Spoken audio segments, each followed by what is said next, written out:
Hello friend, কেমন আছো? দেখো, আমি সকাল হতেই থানকুনি পাতা, বাদাম আর ছোলা নিয়ে নিয়েছিলাম, কারণ এগুলো আমায় ডাক্তার খেতে বলেছে। এর সঙ্গে আমি কুলেখাড়া রসও খেয়েছিলাম। তারপর দেখো, ভাত, ডাল, চা সমস্ত জিনিস বসিয়ে দিয়েছিলাম।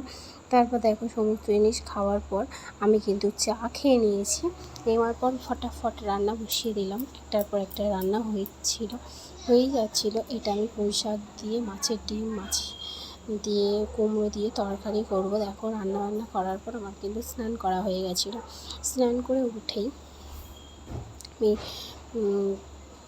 তারপর দেখো, আমি পুজো করে নিলাম। পুজো করে নেওয়ার পর সুন্দর করে আমার ছেলে একটু ভিডিও করে দিচ্ছিল।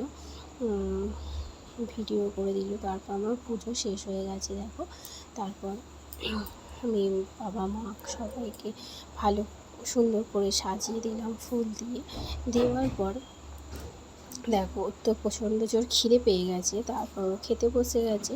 খেতে বসে যাওয়ার ওকে তো ভাত খাইয়েই দিতে হয়। মাছের ঝোল দিয়ে ভাত খাইয়ে দিচ্ছিলাম। ভাত খাইয়ে দিলে সব ভাতটাই খেয়ে নেয়। তারপর দেখো, পুঁই শাকের তরকারি, পালং শাকের তরকারি, ডাল, মাছের ঝোল, আমড়ার টক, পুঁই শাকে দিয়ে মাছের মাথার ঝাল করেছিলাম। তারপর দেখো, বিকালে ছেলেকে পড়তে দিতে গেছিলাম। এত প্রচণ্ড রাস্তায় জ্যাম, আমি রাস্তা পার হয়ে বাড়ি আসতে পারছিলাম না। আসার সময় আমি ফুগলি আর চপ নিয়ে চলে এসেছিলাম, বাড়িতে খেয়ে নিয়েছিলাম। তারপর দেখো, দেবাদিদেব মহাদেব আমার বাড়িতে চলে এসেছে। কত সুন্দর লাগছে, তোমাদের সঙ্গে শেয়ার করলাম। আমার এই ছোট্ট মিনি ব্লগটা তোমাদের কেমন লাগলো অবশ্যই কমেন্ট করে জানাবে। বাই বাই বন্ধুরা।